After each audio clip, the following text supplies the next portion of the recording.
একদিন আমি হেঁটে চলছি পথে একা,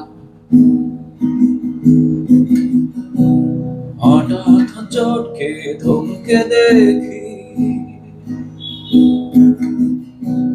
চারিদিকে আধার আধার আধার আর অজ্ঞতা। কোনদিন আমি গাইব সেই গান, যে গানে থাকবে না মলিন অহংকার। কোনদিন আমি গাইব সেই গান, যে গানে থাকবে শুধু যোচনার স্বচ্ছতা।